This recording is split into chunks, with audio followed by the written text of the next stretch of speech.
Hello, fellow leak detectives. My name is Max Ward. I'm the Customer Success Associate for Gutermann. And on this mini tutorial, I'm going to show you how to narrow down your search window on Zonescan Net, this time by cleaning up a cluttered deployment, in particular by understanding and using gray spot correlations to your advantage.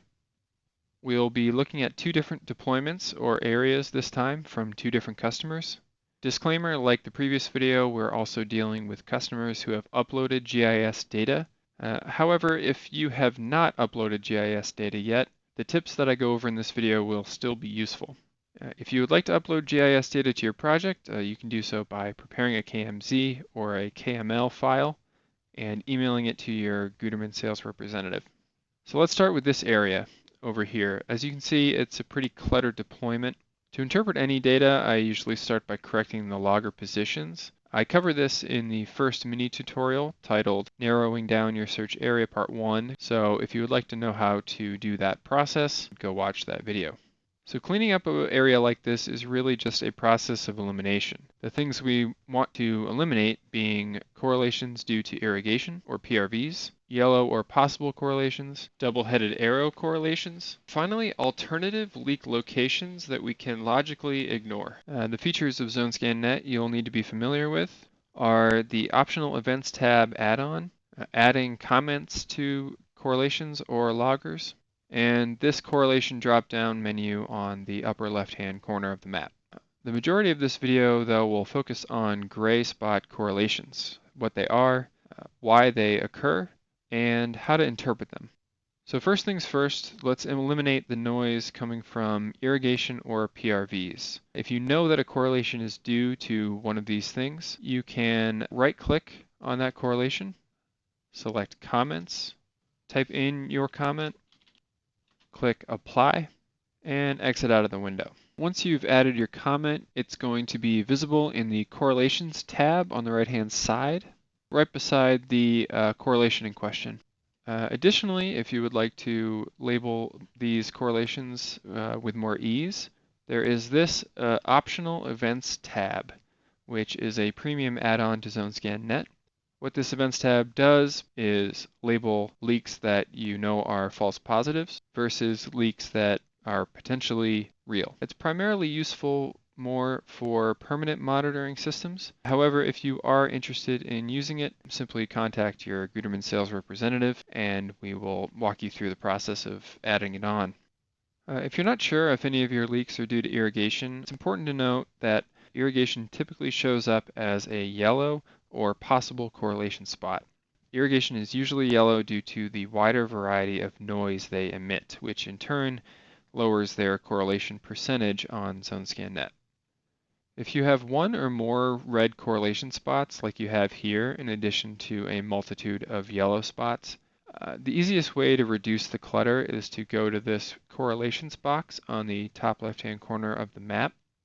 Go down to the yellow spot icon or where it says possible and uncheck that box. This will hide the yellow correlations from view and make your data much more manageable. However, if your deployment primarily consists of yellow possible correlations, you can either go from the highest percentage correlation that you see or try to do a different deployment at a different time of night to try to avoid the typical irrigation times. So now that we've eliminated the yellow spot correlations, we still have 4 red spots that are far enough apart to suggest separate leaks. So this will bring us to the gray spot correlations that I mentioned earlier. What gray spots are possible alternative positions for the correlation that you have highlighted. So to better explain this, I've clicked on this correlation here. As you can see, the correlation, the 2 loggers, and the length of pipe between the loggers has been highlighted in blue. However, you'll notice that there are other stretches of pipe here that are highlighted in gray. These represent the alternative routes that the sound could have taken between one logger and the other. So we have one path here, a second path here, and a third path here. Since these paths are all different lengths, Zonescan actually does 3 separate calculations, which results in 3 separate locations for the correlation. So because Zonescan.net defaults to showing you the correlation in color that is calculated using the shortest distance of pipe, that means that it will not always be correct. Let's go around and click on other possible correlations to see if any gray spots show up where these two spots were. We can even go back in and turn on our yellow possible correlations and do the same process. So going around and clicking on the other correlations here, we can see that there's no other evidence to suggest that a leak is coming from this location or this location. And so logically, we can pretty safely eliminate those two spots from the equation and focus on this gray spot here. So in this case, I've already gone around and done that same process for the other correlations, and I've eliminated all the correlations except this red arrow here, this cluster of correlations by Slater Park, and this correlation at the corner by Calkins Landing. So if I were to go out into the field, I would most likely check all of these three locations. However, this customer wanted to be sure, so they actually conducted a second deployment, and they were only able to replicate a strong correlation at this Slater Park area. It's always best to try to duplicate your results. Now let's take a look at that second customer's project. So this is a much less cluttered area, and it seems pretty straightforward already. However, we do have some noise coming from this logger, some noise coming from this logger, an arrow correlation here, as well as the cluster at the corner here, and this correlation and red logger here.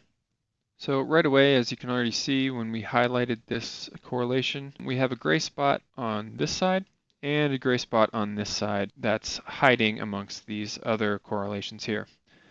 So it's pretty safe to say that both this correlation spot and this correlation spot can be eliminated. Let's go do the same for this single-headed arrow here.